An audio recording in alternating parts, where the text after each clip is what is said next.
전반적으로 서울 수도권에 그들만의 리그에 해당될 수 있는 상류층에서는 큰 타격을 많이 받고 있지 않지만 나머지 전체적으로는 하방압력이 강하구나. 이게 역으로 서울의 중심지도 좀 영향을 받을 소지도 있다라고 우리 예측하는 게 좋을 것 같습니다. 서울은 좀 양극화가 차별화가 좀 분명히 일어날 것 같고요. 강남 상부와 정상적인 일반 지역, 수도권은 전반적으로 조정기가 한 해 내내 될 가능성이 많다고 봅니다. 육대강 씨는 올 한 해 좀 고생할 것 같습니다.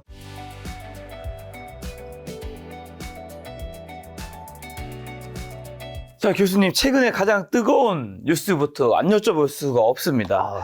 서울시가 송파구의 잠실동, 강남구의 삼성, 대치, 청담동 등의 토지거래 허가구역을 해제했죠. 네. 일단은 뭐 많은 분들이 모르실 수 있으니까 토지거래 허가구역이 어떤 거고 이게 서울 집값에 앞으로 영향을 줄 것인지 플러스로 토지거래 허가구역을 왜 해제했을지. 토지 거래 허가 구역이라는 것은 이제 투기를 사전에 방지하고 네.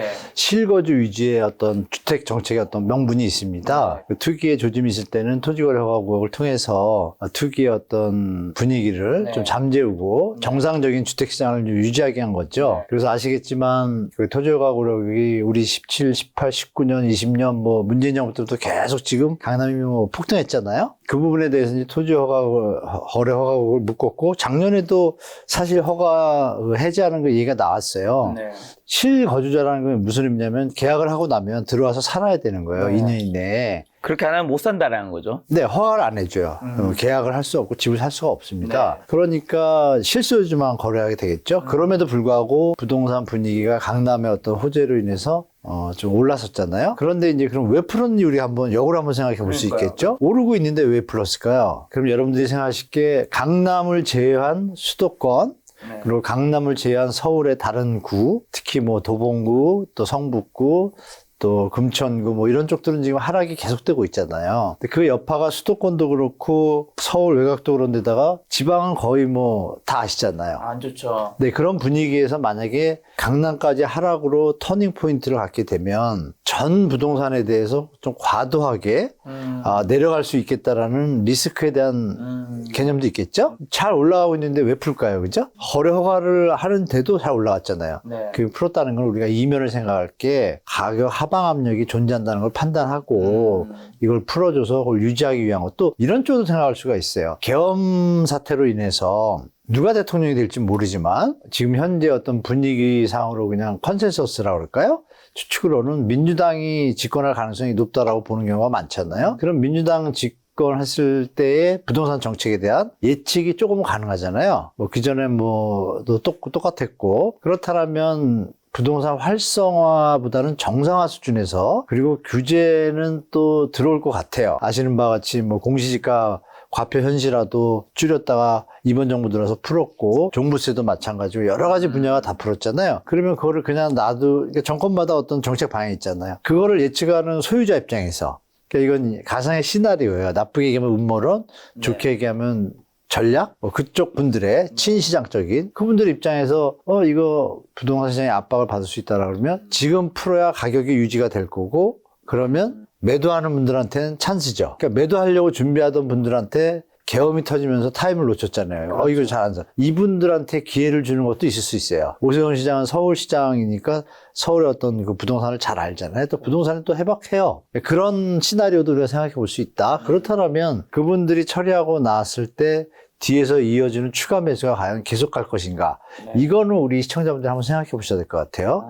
왜냐하면 지금 제가 대출 영업본부장을 좀 안다 그랬잖아요. 네. 대출 영업본부장님 말씀이 풀리고 나니까 조금 문의가 늘었다고 하세요. 문의가 늘었다. 네, 조금보다 더 많은 수준? 뭐 만약에 평소에 한두 명 왔으면 두세 명 이러면 조금 는 건데 네. 한두 명에서 뭐 세네 명, 다섯 명 이렇게 오시나 봐요. 네. 좀 많이 늘었죠? 네. 늘었는데 이 정부에서 규제하고 있는 그 후치담보, 자기가 집이 있는데 전세를 끼고 집을 산다든지 네. 이런 건 지금 아직 안 풀었거든요. 안 푸니까 그런 분들 입장에서는 전세 끼고 사두는 게 불가능해요. 불가능하니까 수요를 약간 제어하는 것 같으면서, 그러니까 혹시나 더 튈까봐. 그러니까 그분들 중에서 대부분이 다 대출 영업을 하러 온 거잖아요. 대출 상담 받으러 온 거잖아요. 그러면 반 이상 정도 분들은 이제 조건이 안 되거나 돈이 좀 모자른 거예요. 그래서 좀 돌아가신다 그러고, 반 이상의 분들은 여러분들 아시고 푼 거는 잠실, 삼성, 대치 청담. 이쪽인데. 여기 많이 그럼 문의가 늘었겠네요.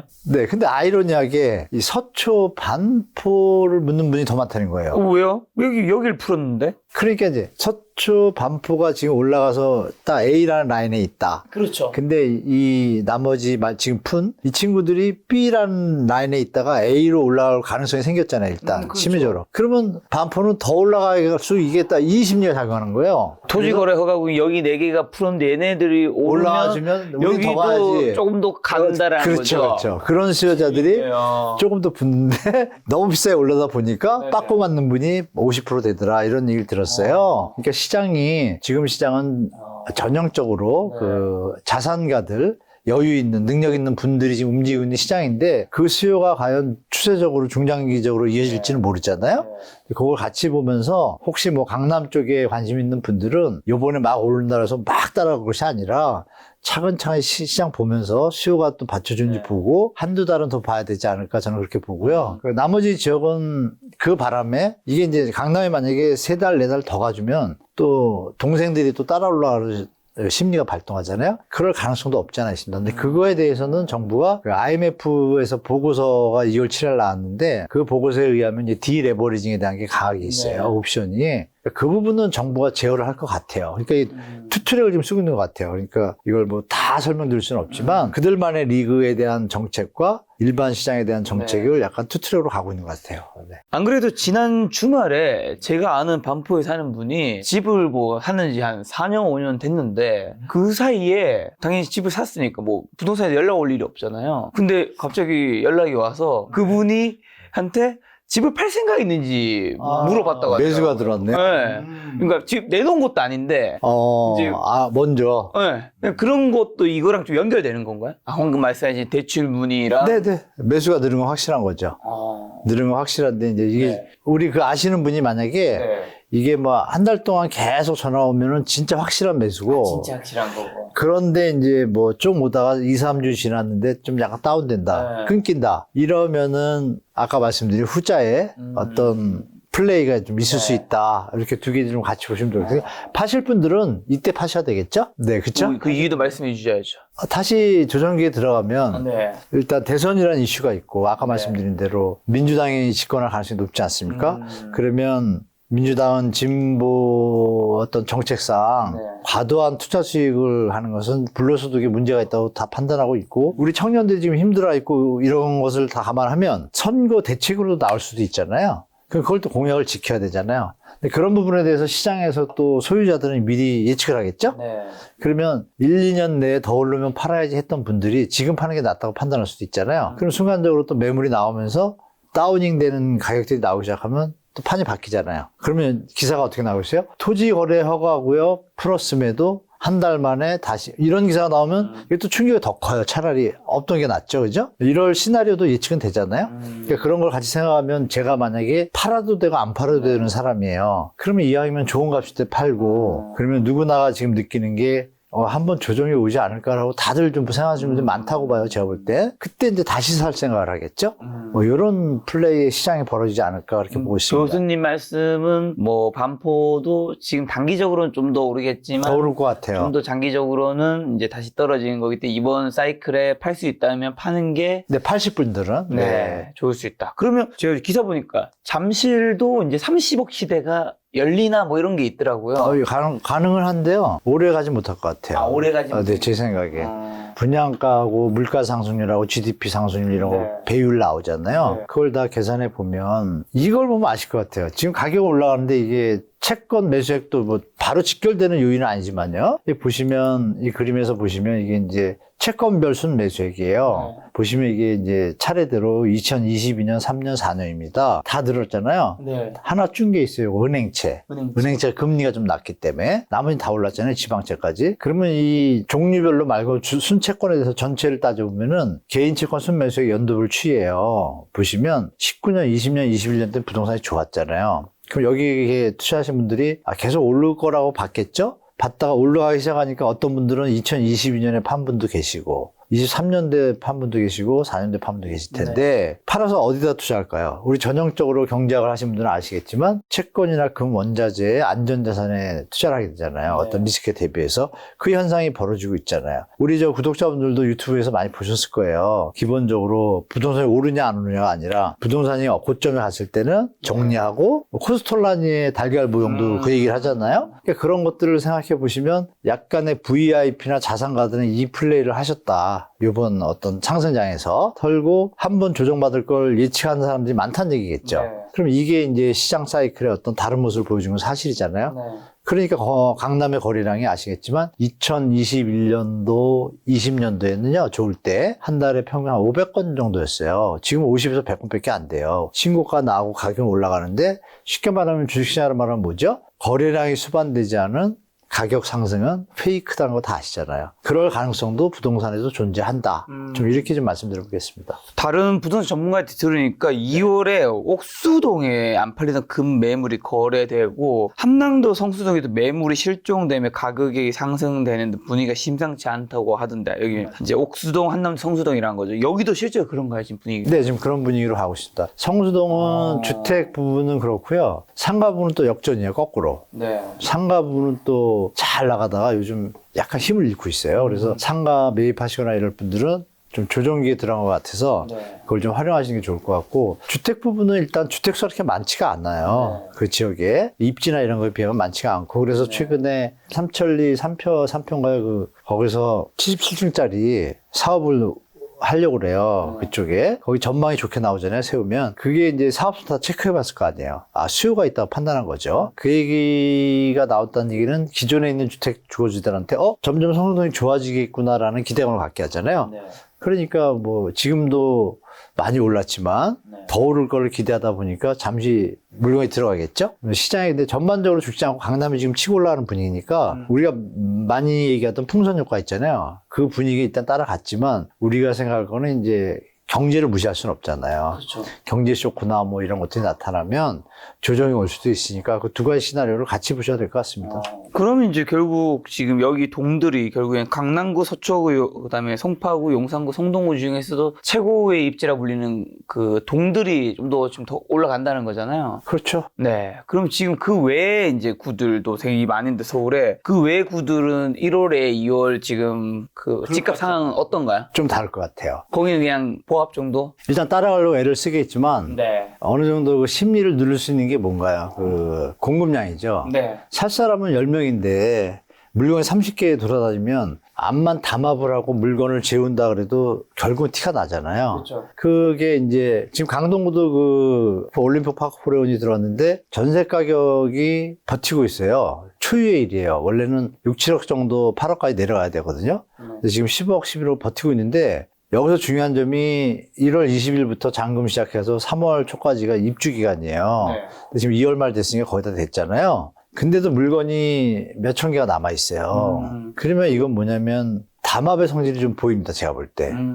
그러다 보니까 헬리오시티 있잖아요. 헬리오시티가 너희가 10억을 부르고 있어? 우리 11억. 그래서 헬리오시티도 올랐어요. 전세가가. 그러니까 전문가들이 예측한 만 세대의 입주 물량이 나오는데 어떻게 이게 버티고 있지 의아해하고 있습니다. 근데 반면에 한 1, 2주 됐어요. 1, 2주 전에 370명인가 하는 분들이 그 1, 2년 동안 조사해가지고 불법 거래나 이 담합 거래에 대해서 다 처벌받고 과태료 매기고 다 했습니다, 지금. 그게 뉴스가 나왔는데 잘 안 나왔어요. 그러니까 정부 당국자도 알고 있는 거예요. 이 지금 가격 어떤 패턴이 담합이 좀 심해지고 있구나. 방심을 하고 방치를 했더니 또 일부분은 말은 그렇게 하지만 또 일부러 방치하는 것도 있겠죠. 이런 부분이 이제 혼재되고 있는데 중요한 건 전세 가격 내려가고 있어요. 4주째 0.4%, 0.5% 내려가는 지출이 나오는데 그 물량들의 10억이 소화가 안 되더라도 다른 곳에서 빠져나간 것들하고 분명히 여기서 이제 넘어가야 될 거 아니에요? 넘어간 아파트들이 지금 이제 5천 세대가 일반 분양 문이었는데 그게 조합원들이 5천 명이 입주했을 거 아니에요? 5천 세대가 비는 거 아니에요? 딴 데 살다가 20일에 다른 데 살다가 5천 가구가 지금 당장 세입자를 채워야 되는데 잘 안 채워지면 전세가가 내려가겠죠? 그러니까 올림픽 파크 프레온 단지는 버티고 있는데 옆에 단지들이 지금 내려가는 거예요. 빠져나가니까 수요자가 그런 현상이 벌어지고 있고 그럼 전세 가격은 매매 가격이 선행지표잖아요. 그럼 그거의 어떤 중장기적인 사이클을 보면 그러면 현재 거래되는 어떤 지금은 조합원분밖에 거래가 안 되지만 그 거래량이 줄었어요. 거래량이. 네, 그런 것도 좀 체크하시고 중요한 건 이제 3월부터 해서 동대문구에 입주 물량이 되게 많습니다. 은평구도 좀 들어온 것 같고 입주 물량이 많은 곳들이 올해 많아요. 구가. 근데 강남 3구는 좀 없고 도리어 그 지역들은 동대문구는 심하게 아마 조정을 겪을 수도 있어요. 그 성북구랑 연결되잖아요. 붙어서 성북구의 그 미아동 하나폴의 땡땡땡 아파트가 지금 마이너스 피 한 8천 되거든요. 지금 아직 입주가 좀 남았는데 그러면 그 현상하고 입주 물량 공급 터지는 거하고 합쳐지면 동대문구에 만세대 들어옵니다. 올 한 해. 동대문구에 집을 사실 분들은 충분히 기다리셨다가 가을 겨울에 사시는 게 좋을 것 같고요. 그 동대문구라든지 몇 개 지역은 제가 볼 때 올해 하방 조정을 수도권처럼 좀 크게 겪을 수도 있습니다. 뭐 그런 가능성이 있고 동작구도 약간 동작구 기억나시면 땡땡 클래시가 있었잖아요. 네네. 거기도 5월에 입주했잖아요. 작년에 6월 달에 입주했는데 거기 마이너스 P가 7천에 거래됐어요. 최근에 11월 달인가 12월에. 그러면 분양 다 받아놓고 뭔가 못 버텨서 내는 거 아니에요. 가격 차이를 높이려고 하는데 그 가격은 안 팔리는 거죠. 그러면 애초에 고분양가 했다는 얘기죠. 그러니까 이게 지금 양극화가 심해지고 있는 거예요. 강남 3구까지는 확실하게 어떤 포지션을 잡은 것 같고 나머지는 따라가려고 하다가 너무 오버슈팅 돼가지고 그 따라오는 배우 수요가 못 받쳐주니까 마이너스 현상이 벌어지는 거죠. 그러니까 이거를 잘 보셔야 되고 송파구에도 뭐 소단지지만 독립아파트 그것도 지금 마이너스 P인데 아직도 다 소화가 안 됐고 이런 걸 이제 시장마다 완전히 다르다. 지금 말씀하신 것처럼 강남 3구와 분명히 다른 모습을 보이고 있다.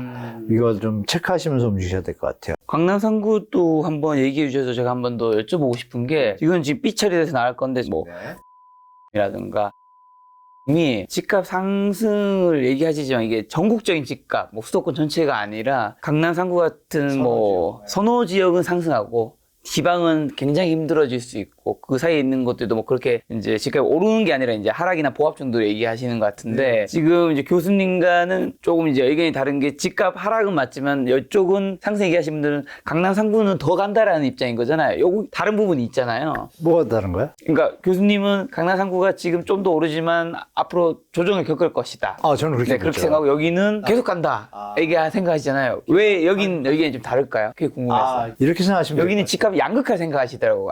집값 양극화 더 심해진다. 양극화돼서 고차가 될 수도 있는데 저는 역으로 이제 대체지가 생긴다는 걸 좀 말씀드리고 싶어요. 강남 3구에 살아보신 분들은 아시지만 여의도 목동이 다시 재건축 됐을 때 어디가 더 좋을까요? 그거 한번 생각해 보셔야 돼요. 강남 3구는 지을 때도 다 지었잖아요. 대단지 빼고는 그렇게 살기 쾌적하지 않습니다. 식당 한 번을 가려도 30분 가야 돼요. 기본적으로. 근데 30분 걸린다는 게 차가 막힌다는 의미이신 건가요? 근데 일단 그 신호등도 많고 집에서 나와서 가는데 신도시 같은 경우에는 집에서 나와 10분이면 다 가거든요. 차들이 안 막혀서. 이런 점에서 볼 때 강남 3구에 실제 살아본 분들은 저도 한 10년 가까이 살았기 때문에 장단점을 알아요. 그러니까 우리가 브랜드로 뭐라고 표현할까요? 옷이 명품 좋아하고 뭐 이런 사람들의 탐욕 어떤 그런 것들이 있잖아요. 그런 부분에서 강남에 살면 일단 인정받는 어떤 분위기가 있잖아요. 그걸로 가는데 막상 아파트 가보시면 대단지 외에는 그리고 아시겠지만 엘리트 있잖아요. 엘리트라든지 최근에 지금 원밸리 이런 거 빼고 다들 기존의 형태가 요즘 스타일로 바뀐 아파트들이 2008년 10년도부터 나온 거예요.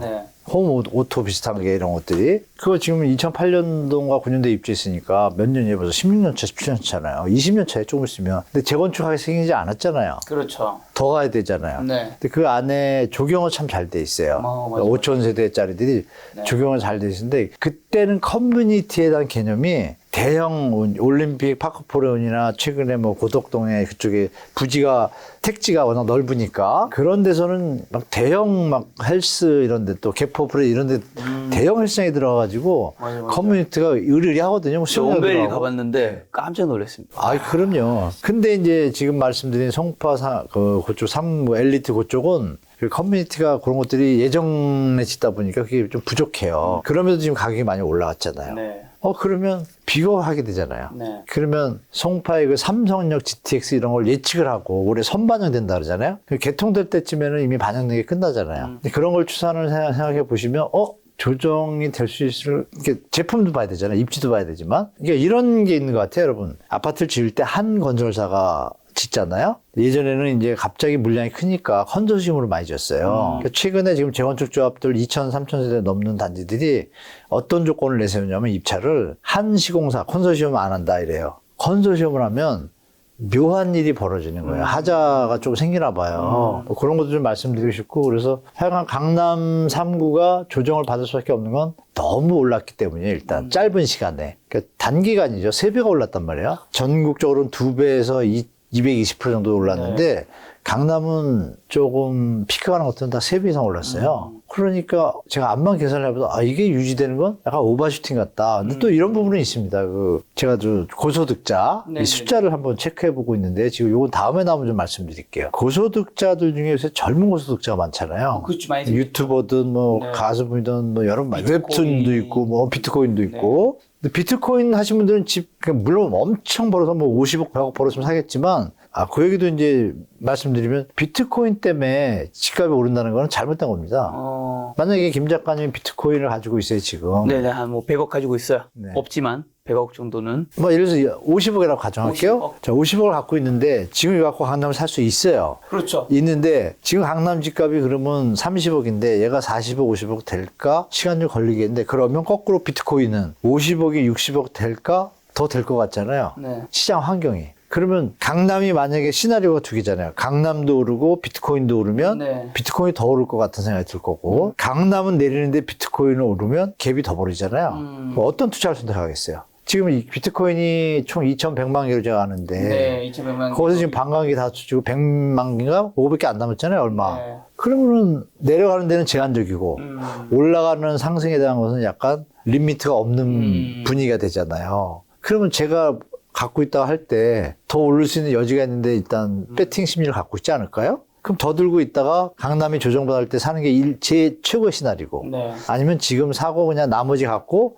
차익 실현이죠. 쉽게 말하면 강남 사고 나머지 20억 갖고 올라가길 기다릴 수도 있겠죠. 그러니까 비트코인 본 사람들이 다 산다고 생각하시면 안 되는 거죠. 그리고 하고 일단 이 강남 3구가 색깔이 다 다른 게 근데 이게 묘한 일이 벌어지는 게요. 목동 내지 노원 이쪽에 그 학원들 있잖아요. 네. 학원들이 학생들이 줄어가지고 자꾸 좀 가게들을 양도하는 게 매물이 나오는 거예요.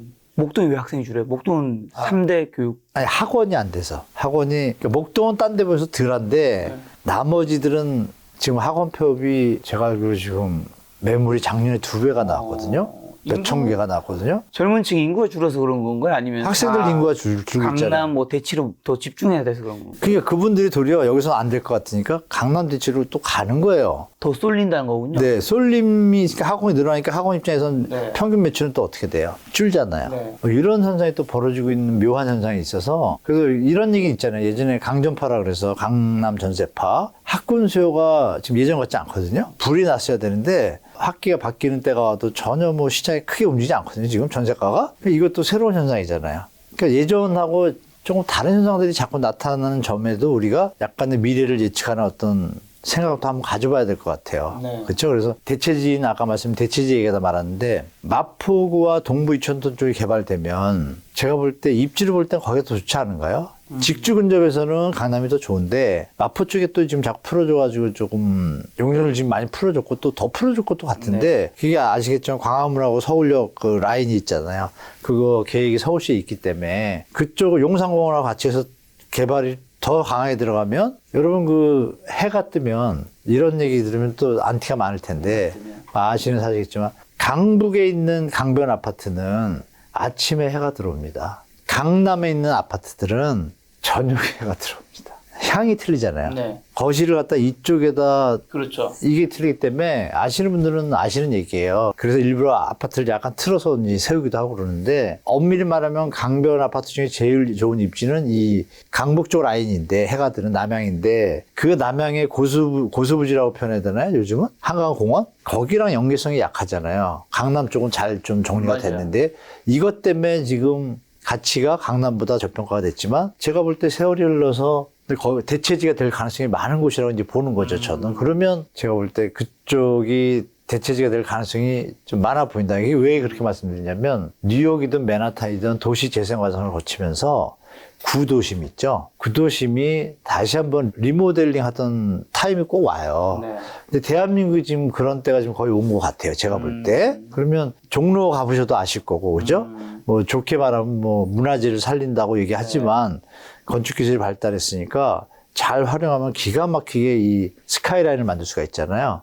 이런 개념을 도입되면 강북이 다시 한번 움직일 거다. 뭐 이런 개인적인 생각도 가지고 있습니다. 자, 그런데 지금 비트코인 언급해 주시면서 교수님의 뉘앙스를 들으니 비트코인을 그렇게 뭔가 나쁘게 보지 않으신 느낌인 것 저 같은데. 나쁘게 안 보죠. 네. 교수님 그걸 왜 나쁘게 봐요? 그러니까 교수님 비트코인 어떻게 보시니 갑자기 궁금해졌어요. 딱 10년 전에는 사기꾼이라고 그랬습니다. 제가. 맞아요. 네, 사기꾼이라고 교수님도 그렇게 생각하셨나요? 네, 이 뭐야? 뭐 이런 걸 들고 와서 네. 왜 그랬냐면 저희 땐 트라우마가 있어요. 피라미드 트라우마. 아시죠? 다단계. 네. 이 트라우마가 있으니까 고등학교 동창 하나가 비트코인을 들고 온 거예요. 그 동창회 모임에서 비트코인을 이제 막 열렬하게 얘기하는 사야 거예요. 되는 거예요. 근데 그때 그 친구는 비트코인만 판 게 아니라 비트코인과 핸드폰이 같이 있었어요. 이게 핸드폰만 하던 애가 비트코인을 가져온 거예요. 근데 그때 그 설명을 듣고서 산 애가 10명 중에 2명이에요. 많이 샀네요. 그래도 그 그러니까 당시에. 왜 샀냐면 친구가 부탁을 하니까 동창회. 그래서 딱 100만 원씩 샀어요. 네. 제가 알기로. 가서 계속 가지고 있으면 대박 났죠. 맞죠. 근데 그때만 해도 뭐 그런 거 하냐 했는데 걔가 또 핸드폰 장사하다 나중에 또 망했어요. 그러니까 별로 생각하고 있지 않다가 5년 전인가 제 학교 선배님이 언론사에 계신데 좀 칼럼을 쓰시는 분인데 그분이 저보다 먼저 그걸 이제 조사를 해봤나 봐요. 그래서 저한테 오늘 카톡을 보내주신 거예요. 비트코인의 진실 이래가지고. 그래서 선배님 뭐 이런 걸 다 쓰세요 그랬어요. 그랬더니 문제야 이거 잘 봐. 읽어봐. 대충 쓴 게 아니니까 내가 몇 달을 공부했다는 거예요. 그래서 아시겠지만 그 장군의 딜레마 있잖아요. 그리스 로마 시대에서 출발한 블록체인의 개념부터 해가지고 다 정리해 주신 거예요. 그걸 보니까 논리가 괜찮은 거예요.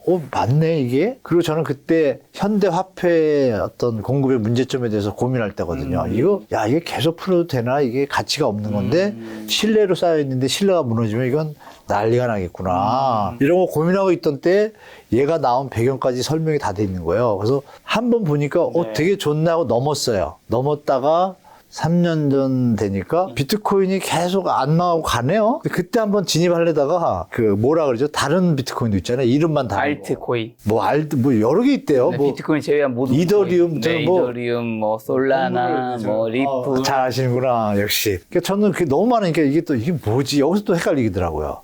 그래서 비트코인만 더 봐야겠다 해가지고 책을 제가 이제 좀 그죠. 오땡땡 선생님의 그 달러의 지정학 있잖아요. 네네네네. 그걸 보면서 이제 서칭을 보니까 이해가 된 거예요. 선배님이 던져준 거에 이게 왜 좋다고 생각하냐면 비트코인 정해졌잖아요. 네, 물량이 수가 정해져 있죠. 정해져 있고 화폐를 정치 지도자들이 함부로 하는 것이 아니라 참여하고 있는 불특정 다수들이 서로의 사인에 의해서 움직이니까 화폐량을 함부로 늘려가지고 인플레이션을 일으킬 일도 없고 그런 논리들이 잘 들어있다는 걸 알게 됐죠. 그 뒤로부터 제가 신봉자는 아니지만 비트코인은 근데 이런 거 있잖아요. 정치 지도자들이 금태한 지폐를 그냥 불태한 지폐로 바꾼 것처럼 미국이 어느 날 비트코인 다 못하게 이럴 수도 있잖아요. 강제력으로. 그런 리스크도 좀 있잖아요. 그래서 이게 민주적으로 가면 이랬는데 갑자기 트럼프가 확 들고 나오니까 얘가 이기는구나. 잘못하면 현대화폐 시스템과 은행이 붕괴될 수도 있다는 걸 미리 파악을 하고 모르지. 왜냐면 인터넷이 빠르니까. 그리고서 이제 무슨 과도기라고 그럴까요? 제도권에 들어오는 과도기라고 보면 같이 쓰일 수도 있겠구나. 그 생각을 이제 1, 2년 전부터 느낌이 들었고 트럼프 얘기에 딱 이건 트럼프가 똑똑하잖아요. 그러면 비트코인은 똑똑한 사람들이 볼 때도 이거는 합리적인 툴을 가지고 나오긴 나왔다고 저도 이제 판단을 한 거죠. 저도 이제 계속 좀 보고 있습니다. 어쨌든 좋게 보신다. 이론적으로 완벽하잖아요. 작가님 어떻게 보시는데요? 이론적으로 완벽한데 사회에서 합의가 이루어지냐가 중요하잖아요. 그러니까 지금도 제가 강의하다 보면 그러니까 1, 2년 전부터는 제가 혹시 비트코인 하시는 분 손 들어보세요 그래요. 그러면 2년 전에는 거의 안 들어요. 그렇죠. VIP 모인데도 어딘데도 안 드셨거든요. 제가 최근에는 드세요. 그만큼 이제 퍼지고 있는 거죠, 살살. 그래서 비트코인은 우리 구독자분들이 공부를 해두시면 분명히 좀 뒤처지지 않게 갈 수 있다라고 좀 말씀드리겠습니다. 절대 뭐 무리하게 투자하시면 안 그렇죠. 되고. 네네. 그렇게 되면 이제 말씀하신 그 부동산 정책은 어떤 식으로 펼쳐 나가게 되는 건가요? 그걸 좀 우리가 알고 있어야 되잖아요. 지금 부동산이 급락하는 건 다 원하지 않잖아요. 연착륙되기를 원하잖아요. 네. 문제가 있다는 거 알고. 그러면 무리하게 주택 가격이 박근혜 정부 때 너무 올라가지고 정치적인 개념이 앞서서 약간 다주택자의 어떤 징벌적 네. 뭐 이런 쪽으로 너무 좀 간경향이 있었죠. 그걸 알맞게 했으면 좋았었는데 둘 다 숨통을 틔는, 예를 들면 이거죠. 양도세 중과를 너무 강하게 했어요. 그러면 들고 있는 사람들이 팔까요? 못 팔잖아요. 못 팔면 무슨 일이 벌어지죠? 매물 잠김이 생기잖아요. 그건 발표할 때 제가 그랬어요. 이건 좀 시장 논리를 너무 잘못한 거다. 네. 진짜 매물 잠김이 생겼잖아요. 기억나시죠? 매물 씨 말라 이래가지고. 거기에 또 시장 친화적인 사람들은 이 내용을 아니까 이걸 갖다가 확 뒤집어가지고 더 문재인 정부를 곤란하게 만들었잖아요. 그러면 이제 이 새로운 정부는 어떤 생각을 할까요? 이것 때문에 정권을 뺏겼다고 생각하잖아요. 부동산도. 특히 젊은 분들이 캐스팅 보던데 젊은 분들이 지금 느끼는 박탈감은 크잖아요. 네. 게다가 전세 사기 문제까지 도드라졌고, 그러면 고민을 하고 있을 것 같아요. 어떤 고민이냐? 중도 확장을 해서 선거를 확실히 이기려고 하는 선거전이니까 생각이 있다 보면 너무 강력하게 들어갈 수도 없잖아요. 그러면 0. 몇 프로 차이를 줬잖아요. 그러면 이게 심하게 얘기하면 대통령이 잘못 운영하면 이게 뭐도 안 되고 뭐도 안 될 수도 있는데, 1번은 이거죠. 정책 기조는 세금에 대해서는 어느 정도 압박의 수준으로 가려고 할 것이고, 대출은 고민할 것 같아요. 줄이는데 스텝 바이로 가냐, 이미 규제를 하고 있으니 차라리 그냥 공급 확대로 갈 것인가. 네. 공급 확대도 한 방안이잖아요. 그거를 제가 볼 땐 답을 못 낼 것 같아요. 왜냐하면 저번 대선 때 기본주택밖에 기억나는 게 없잖아요. 기본주택의 개념이 임대라는 개념이 너무 강하다 보니까 이게 집을 해주는 게 아니라 임대사라는 얘기가 이런 비아냥도 나왔잖아요. 그러니까 그런 거를 이제 이번에서는 아마 공약할 때 잘 조정해가지고 임대 사는 것도 이해되지만 집을 원하는 사람도 있으니 그 비중을 다르게 한다든지 이런 쪽으로 해서 반은, 이게 투투대기죠 여기도. 반은 과도하게 풀려진 투자 쪽에, 투기 쪽에 활성화된 제도는 압박을 들어가고, 수요에서 진작을 하기 위한 현재 제도는 살리거나 그대로 유지하거나, 이거를 잘 믹스해서 공약을 발표할 것 같아요. 근데 결정적인 게 3기 신도시 공급 있잖아요. 네. 이게 빨라질 것 같습니다.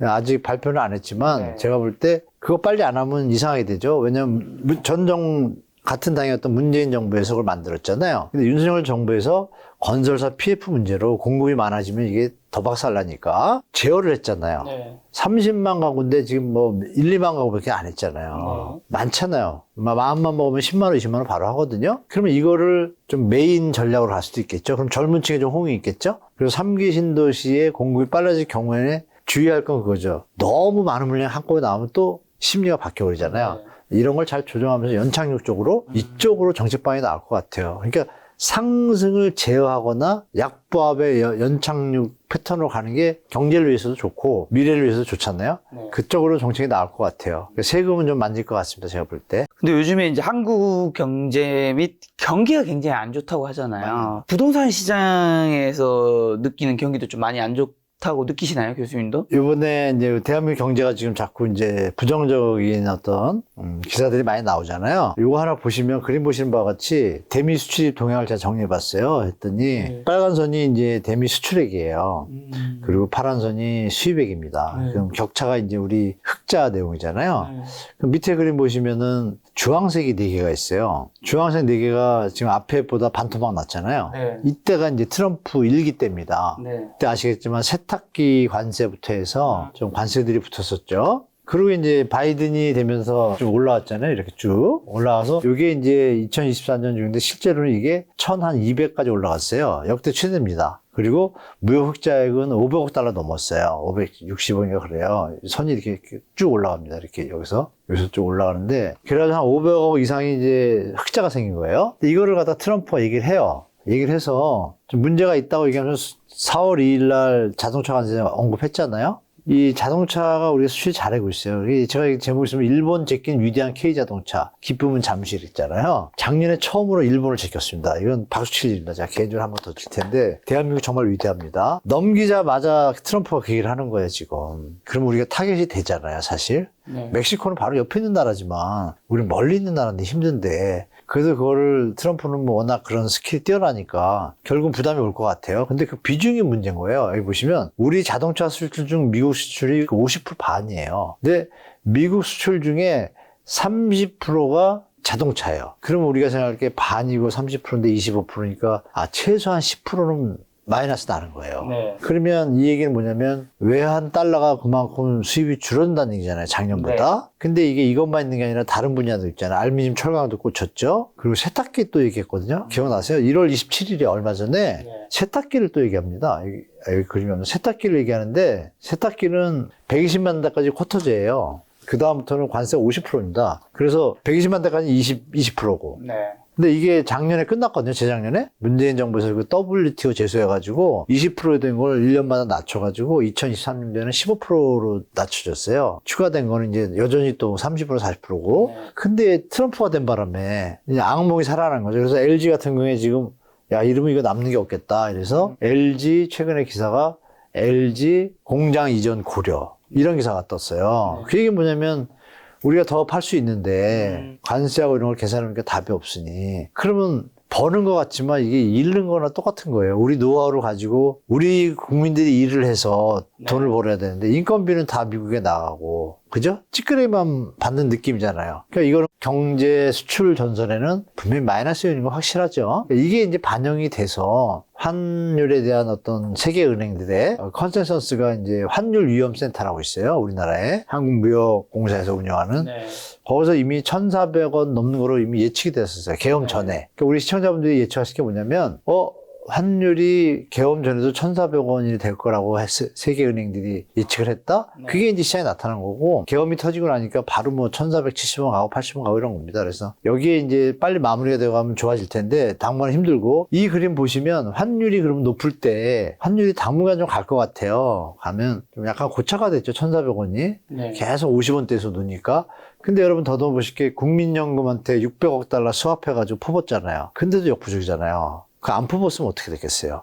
1,500원 될 수도 있어요. 근데 이거를 이제 잘 하가 최선을 다해서 막았잖아요? 막았고 지금 1,350원 갈 거다라고 예측을 하는데 가봐야 알죠, 그거는. 여기서 이제 말씀드린 건 이거예요. 부동산 가격입니다. 관계. 환율과 주택시장 관계를 써놨잖아요. 그래서 코시스하고 한국은행 거 데이터 갖다가 제가 크루싱해서 만든 건데, 보시면 이게 IMF 때예요. 당연히 내려갔죠, 집값. 그 1,400원 있다가 또 언제냐면 2008년이에요, 여기. 여기 내려가잖아요, 이렇게. 그리고 레고랜드 사태 때. 똑짝 따갔잖아요. 그리고 지금 이제 또 1,400원 넘었잖아요.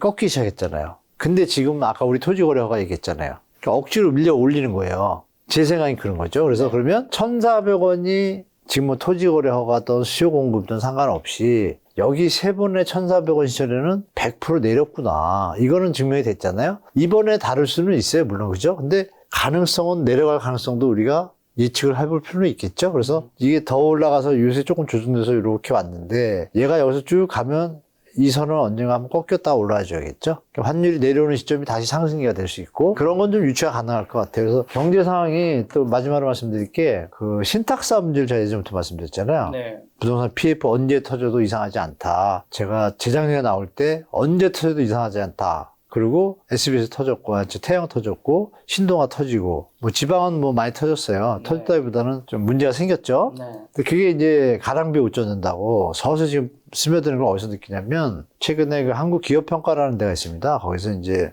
신탁사 14곳을 갔다가 재무제표하고 다 체크해가지고 정리를 했어요. 거기에 어떻게 데이터가 나왔냐면요. 14개사 중에 10개사가 작년 4분기에 적자가 났습니다. 적자가 났고 그 중에 6개사는 작년 한 해 내내 적자예요. 그러니까 무궁화 신탁이 매각으로 나왔잖아요. 잘 매각이 안 되고 있어요. 그 얘기 뭐냐면 부동산의 영향이 어떻게 되냐. 경제가 안 좋아지면 유동성이 급락하고 안 좋다는 얘기는 조달금리가 쉽게 안 내려갈 거고 계속 올라가고 있을 거고 이자 부담이 커지면 채권 회수 공사장들이 되거나 이래야 신탁도 계정을 돌릴 수가 있는데 지방하고 수도권이 지금 약하잖아요. 그러니까 지방 수도권의 현장에 많은 회사들은 올해 좀 위험합니다, 사실. 뭐 금호건설도 뭐 선반영해서 간다고 하지만 그래도 지금 이제 한 3월 나오면 알 것 같은데 지금 600% 넘었는데 3월달 1분기도 공사장 미채권 회수가 안 되면 이것도 조금 리스크가 있죠. 그런 것들이 몇 개 터질 가능성이 있고 결정적으로 지금 물가가 많이 올랐거든요. 근데 올라간 게 이게 이제 시작입니다. 왜냐하면 보통 환율 고가되면은 보통 바로 반영되는 게 재고 물량이 있으니까 좀 텀을 두고 하잖아요. 근데 이 1400원, 여기 보시면 요맘때 여기였는데 지금 더 올랐잖아요. 그러니까 요게 또 이제 3, 4월에 올 수도 있어요. 아니나 다를까 롯데제과가 어젠가 17일날 엊그제 17일부터 과자 뭐 아이스크림 이런 빙과류 이런 거 다 9.5%가 10% 올렸거든요. 소료 많이 올라가고 있죠. 그래서 오징어채, 그리고 진미채 이런 거 있잖아요. 얘도 한 25%가 30% 올랐고 소료 지금 막 올리고 있는 거예요. 근데 지금 우리가 정부가 지금 약간 불확실성이 있다 보니까 물가 제어도 안 되는 거예요.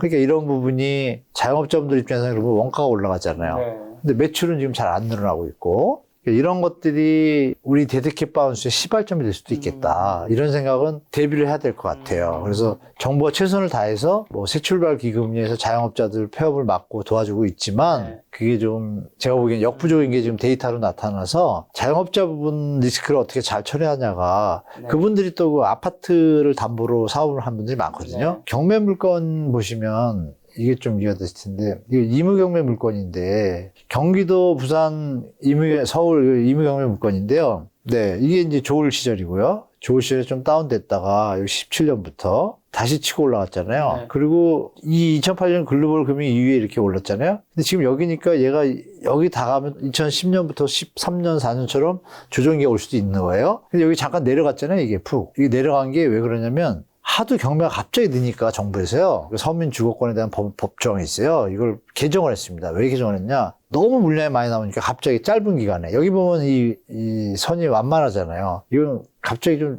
높이 올라가잖아요. 이게 위험하다고 생각한 것 같아요. 그래서 이 시행 6억 이하 주택에 대해서 원래 경매를 저축은행 같은 데는 2달이나 3달 되면 바로 넘겨요. 금융권, 1금융권은 보통 3달 지나서 조금 타진하고 4달 때 넘기는데 그거를 6억 이하 주택들은 좀 주거권이 갑자기 집주가라면 위험하고 또 경제주체가 문제가 있으니 6개월로 늘리지 않았습니다. 그래서 6개월이 지금 낮춰지니까 그때부터 물량을 일단 주는 거예요. 나갈 게 안 나가니까. 그럼 우리가 생각할 게 뭐예요? 그러면 3개월 차에 원래 경매 나갈 건데 이 제도가 10월 달부터 시행됐잖아요. 그러면 10월 달에 나갈 게 11월, 12월, 1월 지나야 나오잖아요, 물건이. 그러면 2월부터 나와야 되는 거예요. 그러면 이게 지금 12월까지 돼 있는데 1월까지 체크하면 그러니까 이때까지 내리는데 2월, 3월이 물량이 어떻게 나오냐가 중요하죠. 그때 만약에 이 선이 다시 치고 올라가면 이건 경매 물건이 정말 많아지는구나 앞으로 이렇게 예측이 되겠죠. 더 누적됐으니까 그렇죠? 그걸 보시고 또 그러니까 경매 물건이 계속 늘어나는지 안 늘어나는지가 이제 3월에 좀 색깔이 나올 것 같아요. 근데 그때 이제 정부가 또 정책 자금도 쓰고 하니까 약간의 이제 온화한 기운은 돌겠지만 여전히 수면 아래 이런 리스크들이 많이 존재한다. 그러니까 이런 것들이 트리거가 터지면 좀 충격을 받으니까 어느 정부가 되던 그게 신경 쓰겠지만 제가 볼 때 전체적인 경제 지표나 또 부동산 심리나 이거 심리 한번 보여드릴게요. 경제하고 이어지니까 경제가 좋아지면 심리가 좋아질 텐데 서울이 요새 다시 좀 움직이잖아요. 서울은 보시는 바와 같이 작년에 7, 8월에 좋을 때 이 매수 유지가 70까지 갑자기 치솟습니다. 오랜만에. 이거 2023년이고 작년에 치솟았는데 딱 추석 끝나면서 추석 들어가면서부터 푹 꺾여요. 꺾이더니 요새 이제 조금 강남 매수세가 붙었다 그랬잖아요. 쫙 올라갔어요. 근데 이 수치가 43인가 4예요. 그리고 중요한 건 전국하고 수도권 인천은 30 밑에가 있습니다. 다. 이 30이라는 수치가 뭘 얘기하냐면 종인중개사 100분이 계시면 찾아오는 손님이 많아요 대답하는 분이 한 2%. 그리고 한 15에서 25%가 손님이 꽤 있어요. 뭐 파는 사람도 있고 이런 분이고 70% 정도가 손님이 없어야 하는 게 수치가 30입니다. 무조건 하락이에요. 제가 보면 서울은 하락하는 분위기로 가다가 일단 지금 받치고 있어요. 받치고 있는데 어떻게 될지 좀 봐야겠죠. 말씀드린 것처럼. 지방이 문제예요. 지방은 지금 숫자를 보면 40이잖아요. 제가 표현을 지금 뭐라 그랬죠? 40이면 약간 간다고 30이면 무조건 하라 그랬잖아요. 지금 다 30 밑에 5개가 다고 울산만 지금 입주 물량이 울산이 올해 좀 없거든요. 약간 받치고 있는데 얘도 40 이하예요. 5대 광역시 지금 다 안 좋은 분위기네요. 자, 세종까지 하면 6대죠. 광역시는 아니지만 세종은 아예 뭐 숫자가 10 이하입니다. 그러면 1% 정도만 손님이 있다는 거고 나머지는 거의 없다는 얘기예요. 세종이 상승률 1위였다가 하락률 1위 찍은 뒤로 지금 헤어나지 못하고 있잖아요. 그러면 여기서 우리가 또 예측할 게 아까 대선의 정치가 어떻게 될까 얘기했잖아요. 그러면 지방 경제를 살린다는 개념과 정책 개념과 행정수도 이전, 국회 이청사 이게 이제 대선 공약의 이슈가 될 수가 있잖아요. 그러면 세종이 살릴 수가 있겠죠? 그럼 그런 관점에서 본다면 세종시에서도 많이 떨어진 지역들은 주택 마련할 준비가 된 분들은 지금이 혹시 기회가 아닌가라고 좀 말씀드리고 싶어요. 많이 떨어진 데는. 만약에 그런 발표가 난다면 그땐 또 올라가겠죠? 그때 좀 빨리 가든지. 그래서 중요한 것은 6대 강시가 다 힘을 못 쓰고 있다. 이 분위기는 뭐냐면 연쇄적으로 이제 옵니다. 왜냐하면 서울에 있는 인테리어 공사업자분들이 부산이든 지방의 하청으로 일을 하러 많이 가요. 그리고 현지에서 건설 인력을 쓰지만 모든 그 하청 회사 사장님은 서울 회사 사장일 수 있잖아요. 서울 업체가 부도가 나는 거죠. 같이. 뭐 이런 경제 요인도 있기 때문에 아까 말씀드린 신탁사하고 이런 관계되는 그 관계 업종들의 어떤 연쇄적인 좀 부진이 그러니까 이분들 입장에서 갖고 있던 집을 담보를 하거나 뭐 이런 일이 또 벌어지잖아요. 이럴 개연성도 있다라는 걸 부시고 당분간 1, 2년은 좀 만만치 않은 시장이 되겠다라는 걸 가지고 접근하는 게 좋을 것 같습니다. 지금 지방 부동산이 서울보다 더 상황이 안 좋은 이유는 똘똘한 한 채 손해현상 때문인 건가요? 그거하고 공급이 너무 많은 건가요? 네, 공급이 많습니다. 공급이 많고요. 잠재 수요자들, 그렇죠? 현재 집을 갖고 있는 분 말고 잠재 수요자들, 여러분이 아쉽게 선진국에 자가주택 보유율이 최고 높은 나라가 몇 프로인지 아세요? 대충 감을 오실 거예요. 70%? 70%가 조금 안 됩니다. 70% 한 번 찍은 적은 있고 평균으로는 67, 8, 5 이졌습니다. 근데 지금 지방 이쪽이 다 60% 넘은 지 오래됐고요. 65%를 향해서 달려가고 있거든요. 근데 이게 일시적으로 짧은 시간에 물량이 나오니까 사람들이 시간이 지나면서 돈을 모으고 어느 정도 시드머니가 됐을 때 집을 사고 넘어가잖아요. 이 패턴이 이어져야 되는데 아시는 바와 같이 젊은 층이 서울로 많이 왔잖아요. 그러니까 수요가 일단 감소하는 효과가 있고 인구 감소가 또 서서히 되는데 그럼 수요가 또 줄잖아요. 이런 것들을 예측을 이렇게 급하게 감소가 될 줄 몰랐고 건설회사나 시행사 입장에서는 이 좋은 분위기에 지방에서 사업을 하면 잘 되겠다 해서 막 들어간 거죠. 그게 지금 일단 입주 물량이 부산 같은 경우에 2년 전부터 많았어요. 인천도 말씀드렸었고 재작년에 제가 인천은 박살날 수 있으니까 조심하시라고 그랬고 그 예측대로 지금 다 됐어요. 지방은 됐는데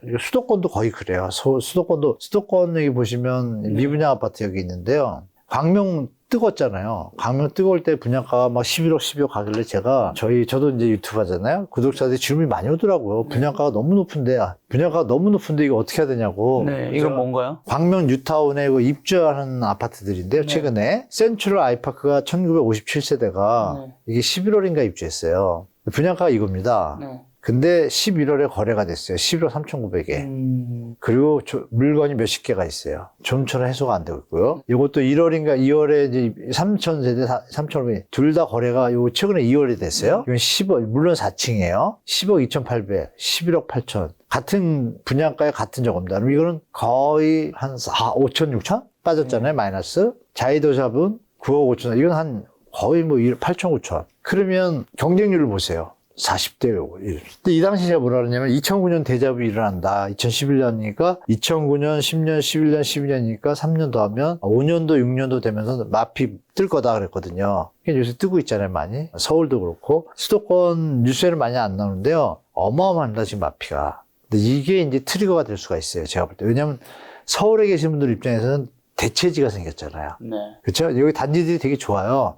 최신석으로 지어가지고 커뮤니티는 정말 최고입니다. 강남에 있는 아파트 게임도 안 돼요. 그러니까 아까 말씀드린 엘리트하고는 입지는 훨씬 강남이 좋은데 아파트 자체 상품에서는 여기가 훨씬 나은 거예요. 어떻게 보면. 그 강남의 3분의 1이잖아요. 대체 효과가 있잖아요. 뭐 이런 것도 한번 생각해 보시라 그래서 만약에 우리가 경제가 좋았다면 이 분양가들이 아마 프리미엄이 붙었을 거예요. 그죠? 지금 그런 현상들이 자꾸 사라지고 마피가 뜬다는 거는 전반적으로 서울 수도권에 그들만의 리그에 해당될 수 있는 상류층에서는 큰 타격을 많이 받고 있지 않지만 나머지 전체적으로는 하방 압력이 강하구나. 근데 이게 역으로 대체 효과가 발생을 해서 서울의 중심지도 좀 영향을 받을 수 있는 소지도 있다라고 우리가 예측하는 게 좋을 것 같습니다. 자, 지금 그럼 서울의 아파트의 매물량이랑 거래량은 좀 어떻게 되나요? 역대 최대죠. 그러니까 이러한 상황 속에서 경제가 좋다라고 판단되면 그리고 주택가격이 오를 거라고 판단되면 매물을 내놓지는 않잖아요. 지금 91,468건인 건가요? 이게 이제 2월 15일이고요. 왜 이렇게 썼냐면 여기 보시면 92,458이잖아요.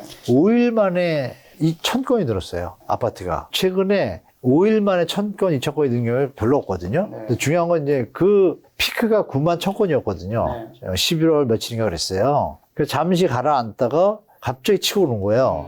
그럼 이게 무슨 현상이지? 알고 봤더니 그 추석이죠. 설날 연휴 끼고 이래가지고 계엄 사태 터지고 그랬잖아요. 이러면서 좀 빠졌다가 지금 이 상황에 누가 집 사러 하는데 빠졌다가 이제 조금 이제 안정되는 것 같으니까 원래대로 나오는데 더 치고 올라오는 거예요. 그럼 여기서 이제 제가 볼 때 2월, 3월 되면 그러니까 여기서 여러분들이 보실 게 뭐냐면 이게 만약에 드디어 10만짜리 향해서 가는 한 9만 5천을 넘어선다. 이러면 이제 서울도 심리 변화가 크게 올 겁니다. 서울에 내놓은 집만 느낌이 다르잖아요. 10점 만점에 10점 뭐 이런 것도 있지. 9만하고 10만도 느낌이 다르잖아요. 10만이라는 수치 가까이로 가면 기사가 나올 겁니다. 막 매물 10만 가까워, 너무 많아 이런 거 나오잖아요. 그러면 또 그게 또 트리거가 될 수도 있겠죠. 이런 어떤 요인들을 지금 보면 이 특이한 현상 하나가 여러분 보시면 예전에 2020년대 빠질 때 보면 매물은 늘고 전세가 줄 때가 폭락할 때예요. 이때 2020년 하반기. 지금 딱 보시면 매물은 살짝 늘고 전세가 줄죠. 개분이 있고. 그래서 이게 저는 이게 혹시 초입 아닌가 이런 생각도 또 한쪽으로 해봐요. 그래서 시장을 제가 볼 때 예전처럼 지금 따라가는 시장 절대 아니다. 자기 능력이 될 때는 따라가는 게 큰 의리가 없지만 투자의 개념으로 가는 건 좀 신중할 때다. 한두 달 더 확인한 다음에 가도 늦지 않겠다고 좀 말씀드리고 싶어요. 요건 뭔가요? 이건 경기도 아파트 거래량인데요. 경제가 안 좋으니까 아까 말씀드린 미분양권도 있고 거래량이 너무 낮아요, 경기도가. 근데 물건은 매매 물건이 역대 최대를 또 찍었어요, 여기도. 17만 건을. 8년은 매물만. 그러면 이게 그냥 신규 공급이랑 똑같잖아요, 어떻게 보면. 특히 이 17만 건이 세입자가 들어있는 전세 낀 집들이 아니고요. 이 중에 꽤 되는 물량이 비어있는 집들이에요. 이게 이제 결정타죠. 그래서 인천이 요새 조금 다시 또 꺾이는데 이게 지금 전체 그러면서 보면 이게 뭐 3만 7천, 4만 건 이 정도가 앞에는 평균이었어요. 이게 전체적으로 지금 다운됐잖아요. 그죠? 정부가 55조 푸니까 잠시 올랐다가 갑자기 푹 꺾이는데 입주 물량 영향도 있겠지만 기존 물량이 소화가 안 된다는 거잖아요. 거래량이 적다는 얘기는. 자꾸 쌓이잖아요. 그럼 가격이 하방 압력이 더 강하잖아요. 이런 게 지금 올해 한 해 수도권이 좀 벌어질 것 같아요. 특히 김포, 일산 할 거 없이. 일산도 힘을 못 쓰고 분당은 그나마 일기 신도시 호재로 약간 좀 반등 심리가 있는데 그것도 힘이 약해요. 선도지구도. 그러면 우리가 느낄 수 있는 건 예전에 호재에 반응하던 시장의 모습보다는 좀 약하구나. 이거는 우리가 좀 한쪽에 생각해 볼 필요가 있는 것 같습니다. 요즘에 신축 아파트가 굉장히 인기가 많은데 미래가치가 보장된 신축 아파트 구별법 같은 게 있을까? 어떤 신축 아파트를 사야 될까요? 신축 아파트인데 아까 말씀드린 대로 서울도 신축인데 마이너스 P 아파트가 있고 광명도 신축인데 마이너스 P가 있잖아요. 그러니까 주위시세랑 좀 비교하셔야 돼요.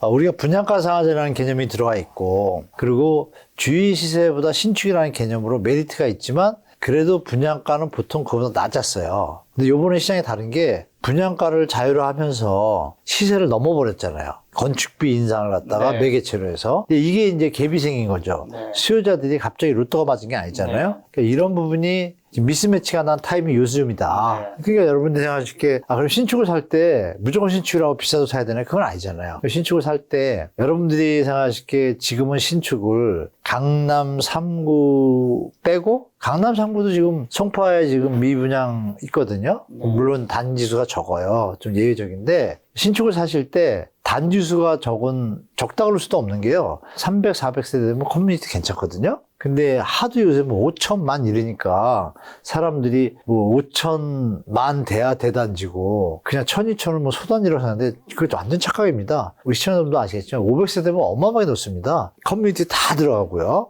그러니까 드릴 말씀은 그거죠. 지금 시장 분위기가 3,000세대, 5,000세대 여기에 좀 꽂혀 있으니까 1,000세대, 1,200세대도 감흥을 잘 못 느끼는데 막상 그 아파트 단지를 가보십시오. 가보시면 똑같은 느낌이 들어요. 1,000세대가 그만큼 넓습니다. 그러니까 신축을 접하실 때 만약에 5,000세대가 있고 10,000세대가 있고 1,000세대가 있다. 근데 만약에 똑같은 역세권이라 가정할게요. 그러면 가성비를 따져보면은 1,000세대가 훨씬 나을 겁니다. 지금은. 이 5,000세대는 지금 우리 얼죽신 이런 마케팅 트렌드가 붙으면서 조금 펌핑된 게 좀 있어요. 제가 느끼기에. 그래서 그걸 좀 부분간 하셔서 신축을 사실 때 지금 말씀하신 그런 형태로 가시고 컨소시엄보다는 한 회사가 지은 게 더 똘똘하게 지은 것 같아요. 제가 볼 때. 그거 좀 보시면 좋고 층고가 너무 높으면 제가 20층 이상 권하지 않습니다. 개인적으로.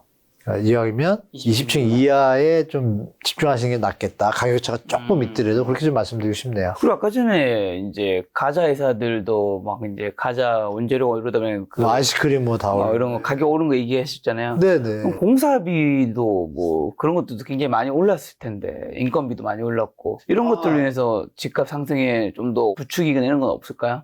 지금은 이제 폭이 너무 작아요. 작고 여러분들이 아실 게 철강 가격이 많이 인하됐습니다. 무연탄, 유연탄을 쓰는 네. 소재들이 있거든요. 여러분 생각해 보세요. 지금 건물 요새 건축 안 진다 그러잖아요. 수요가 없는데 오르나요? 그러니까 원래 자체 그 고환율로 인해서 오른 건축비 인상이 있잖아요. 그 부분과 수요가 최근에 그 얘기를 드리겠구나. 중국산이 우리나라 철강보다 한 15에서 20% 저렴합니다. 네. 중국산 철강이 사실 우리나라 철강보다 좀 안 좋아요. 네. 그건 제가 알거든요. 안 좋은데 15%, 20% 싸니까 또 성능은 버틸만 하거든요. 이걸 쓰는 거예요. 그래가지고 뭐 회사가 저번 주인가 저번 주에 덤핑 제소를 넣었어요. 그러니까 우리나라 회사니까. 그래서 오늘 아마 제가 알기로는 아마 요 며칠 사이에 포스코 주식이 조금 올랐을 거예요. 포스코가 철강이 지금 계속 좀 안 좋은데 그러면 이제 조금 수요가 늘어나니까 네. 중국 중국 거 안 쓰고 철강 회사 우리나라 몇 개 있잖아요. 네. 포스코를 비롯해서 거기 이제 수익이 발생할 것 같으니까 네. 그럼 철강 가격은 안 오른다는 얘기거든요. 네. 중국이 견제를 해준 바람에 관세를 맞춰서 가격을 그냥 유지하겠다는 건데 오르진 못했어요. 다른 부분 말씀하신 보이지 않는 뭐 인테리어를 하면 인테리어 자재들도 들어갈 거고 네. 전구도 들어갈 거고 이런 부분이 지금 아직 반영이 안 됐어요. 1,400원 넘은 거 있잖아요. 이게 조금 좀 그래서 뉴스에 또 나왔습니다. 국토부에서 이거를 서울은 그렇더라도 네. 서울은 분양가가 높으니까 그냥 놔두고 네. 지방은 지금 타격을 많이 받았으니까 건설 원가에 대한 반영을 좀 해야겠다 해가지고 국토부가 어젠가 보도자료를 냈습니다. 그래서 지금 말씀하신 그 부분은 지방에서도 이제 판단하실 게 건축비 인상분은 물가 상승하고 하니까 명목 가치는 인정을 해줘야 되잖아요. 그러니까 무조건 내려갈 것만 바라실 것이 아니라 건축비 인상분을 넣은 상태에서 물가 상승을 하면 제가 볼 때 몇몇 개 광역시들은 지금 그 수준에 내려가고 있거든요. 그래서 한양 내려가기를 바라실 게 아니라 이 지점에서는 조금 자산 계획을 세우셔서 내 집 마련 준비하시는 게 그런 타임도 됐다고 좀 말씀드릴게요. 시세차익 기대할 수 있는 아파트 청약 부분도 좀 뜨거운데 혹시 앞으로 꼭 참여해야 하는 청약 뭐 있을까요?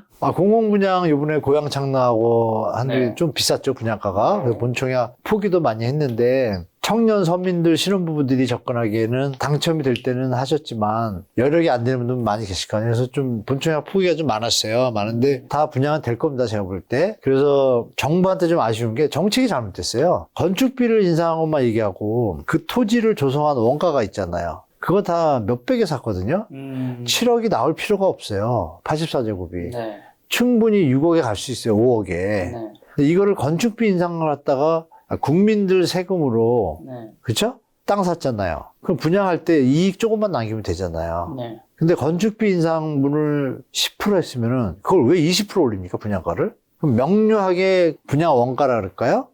그걸 오픈하든지 국가니까. 근데 그거 없이 그냥 뜬금없이 그냥 1억씩 다 훅 올려버렸거든요. 1년 반 만에. 그 1억 올리면 20% 올린 거예요. 그러니까 이 부분이 명료하게 투명하게 정부에서 좀 밝혀주는 게 필요하다. 그래도 택지비랑 계산했을 때도 만약에 높다 그러면 제가 볼 때는 국토부 장관께서 조금 조정을 해서 이 어려운 시기에 사전청약 했음에도 본청약을 못하는 그 입장은 어떻게 했어요? 속이. 그러니까 청년과 신혼부부들이 내 집 마련에 어려움이 없어야 되는데 그럼에도 불구하고 제가 드릴 말씀은 고향 창릉이든 부천 대장이든 입지가 너무 좋습니다. 그리고 여러분들이 아신 것처럼 전 정부에서 그전부터도 이제는 신도시를 지을 때 교통망을 확실히 안 하면 짓지 말자라는 컨셉이 있어서 교통망이 좋아요, 다. 그래서 입주할 때쯤에는 예전같이 고생하지 않거든요. 그래서 또 안에 시스템 내용도 여러분 학부모님들은 아실 거예요. 아이들 그 돌봄센터 맺기려면 줄 서서 신청해야 되고 막 이래요. 모자라서.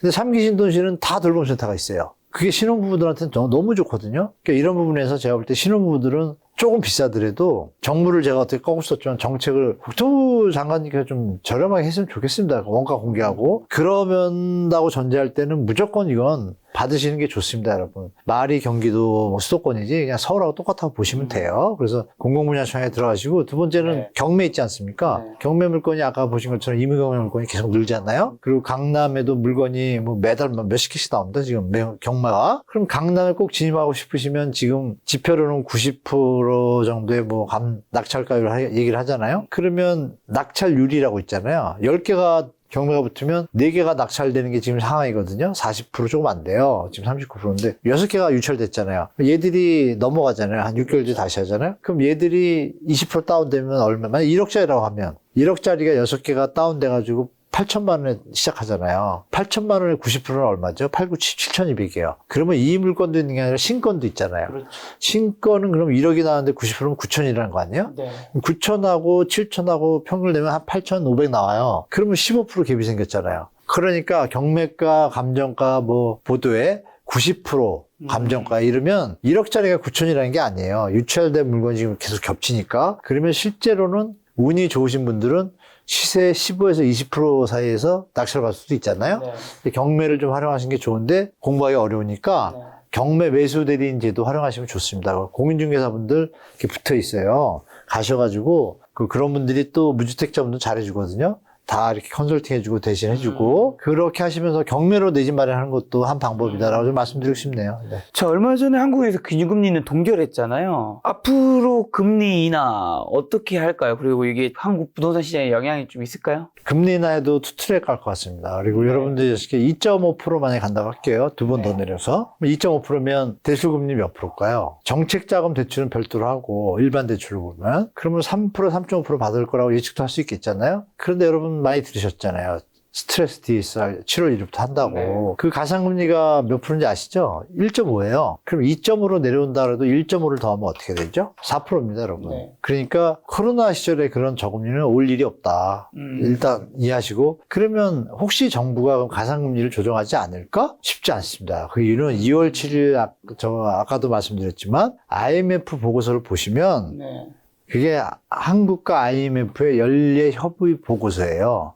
얘기를 나누고 국가경제에 대해서 같이 컨설팅하고 이렇게 하는 게 제일 좋겠다라고 잘못된 건 얘기해주고 이런 회의거든요. IMF 얘기 어기면 어떤지 아시잖아요. 약간 왕따 돼서 조달금리가 국제 신용에서 좀 약간 배제되면 조달금리 올라가요. 환율 폭등하고. 그 말을 안 들을 수가 없죠. 미국이 대주주인데 IMF가. 전 세계 글로벌 경제를 안정시키기 위한 목표를 갖고 있잖아요. 다 진단해주고. 걔들이 우리보다 컨설팅이나 금융에 대한 능력이 뛰어나잖아요. 우리 대한민국 IMF 때 건물값도 계산 못했잖아요. 다 뺏겼잖아요. 와가지고 가르쳐. 이제는 우리도 도사가 됐어요. 그럼 이제 그런 거 생각해보시면 IMF에서 던진 보고서를 제가 꼭 읽으라고 좀 권해드리고 싶고, 제가 10년 동안 본 IMF 보고서 중에 제일 두꺼웠어요. 그리고 내용이 되게 충실합니다. 우리나라 경제에 대해서 잘 정리가 돼 있어요. 그걸 참고하시면 우리 앞으로의 어떤 모습도 좀 예상이 되고, 근데 거기에 이제 28번째로 제가 기억해요. 항목을 다 잘라서 28번째에 부동산에 대한 섹터에 대해서 정리된 보고서를 쓴 내용이 요점이 있습니다. 첫 번째, 디레버리징.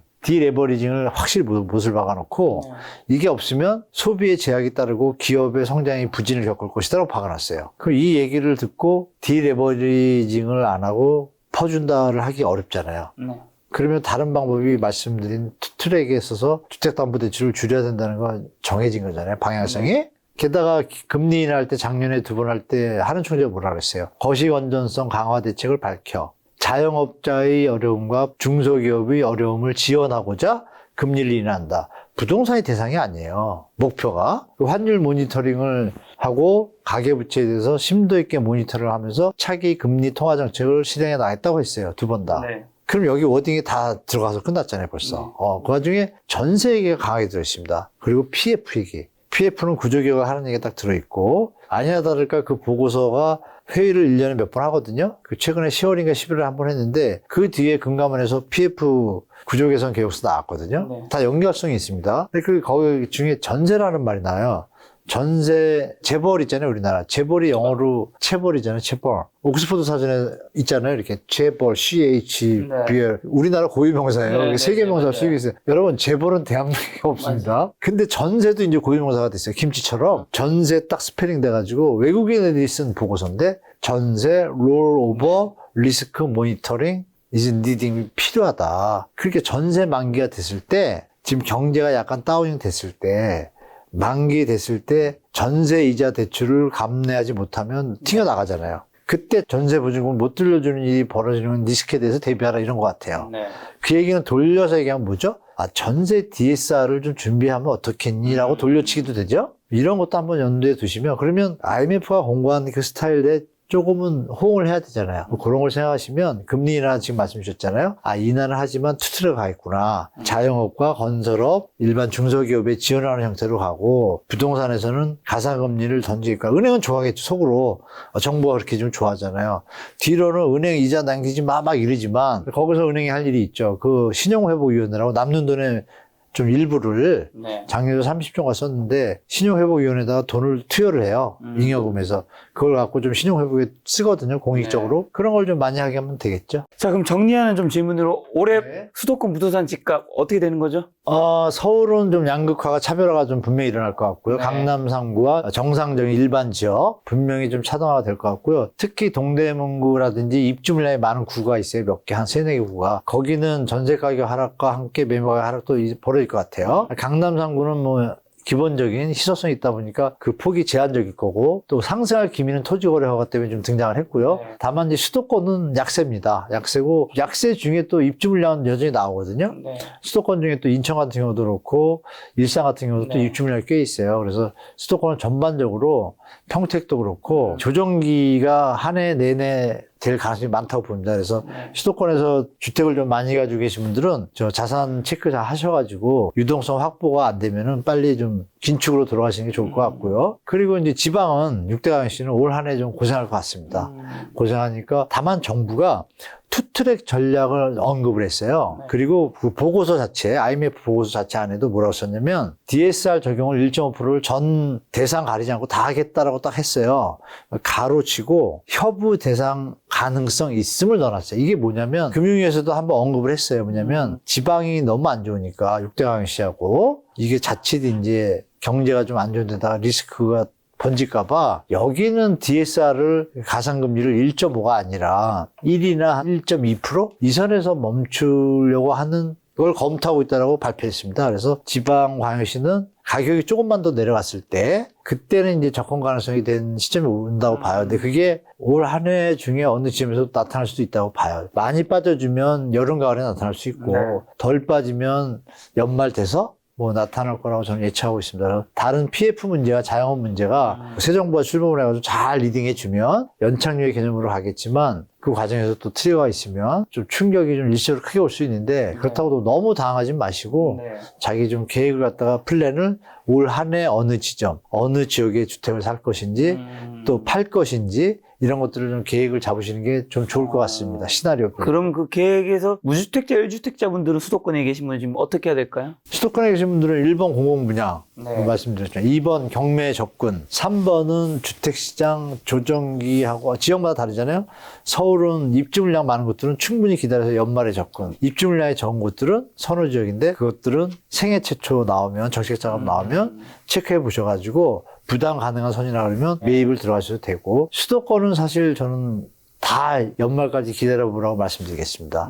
그리고 공공분양은 무조건 공격적으로 들어가시고. 그리고 강남 상구에 집이 있으신 분들은 지금 이번 토지 거래 때문에 반등할 좀 더 오를 수 있으니까 그때 팔고 싶으면 이때 파는 게 좀 좋을 수 네, 그러니까 강남의 소유자분들 중에 네. 장기적으로 보유할 계획이 없으신 분들 있잖아요. 난 막 5년 가져갈 거 이게 아니라 적당한 가격에 팔고 싶어 이런 분들이라면 도안이면 뭐지만 제가 볼 때 토지거래하고 풍구로 지금 약간 호재를 만나서 가격이 조금 상방으로 강함을 볼 때 그럼 그 뒤에 시나리오가 두세 개 있잖아요. 더 오를 것인가 꺾일 것인가. 그렇죠. 이 부분에서 정책 자금이 나왔을 때 그거는 9억 이하잖아요. 이런 거 계산해 보시고 거래량을 한번 유심히 보시면 좋을 것 같아요. 자, 올라갔어. 가격은. 네. 근데 딸랑 두 건 됐어. 이러면 이상하잖아요. 그렇죠. 그거는 이제 지금 파는 게 적기가 아닐까. 차익 실현이 되었다라면 그랬다가 우리 국가 경제가 안전하게 될 때까지 좀 고전에 좀 파도를 겪을 거 아니에요? 네. 그 시점에 뭐 재투자를 하는 걸 생각하시든지 이렇게 하셔야지.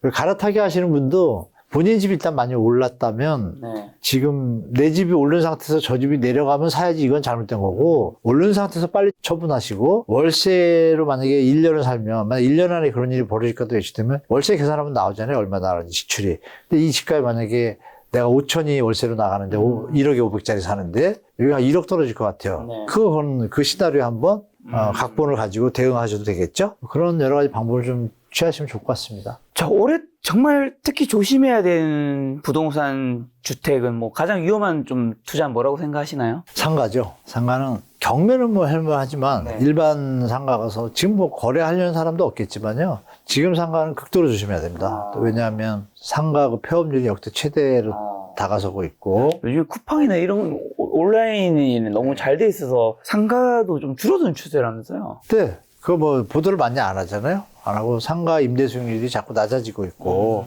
강남에 임대차가 붙는 거를 제가 살면서 2022년도 그맘때쯤부터 막 보기 시작했어요. 근데 그게 지금 다 소진이 안 됐어요. 도리어 조금씩 늘어가는 것 같다가 약간 없어졌다가 또 나오고 막 이래요. 네. 근데 이게 어디로 갈지 모르지만 우리 신도시 상권을 생각해 보시면 좀 이해는 되실 거예요. 그죠? 그래서 더 인구가 늘어날 일도 없고 네. 그러면 예측 가능하지 않는가요? 그래서 상가는 정말 냉정하게 아시죠? 그죠? P는 I분의 R 자본을 하는 수익률 계산.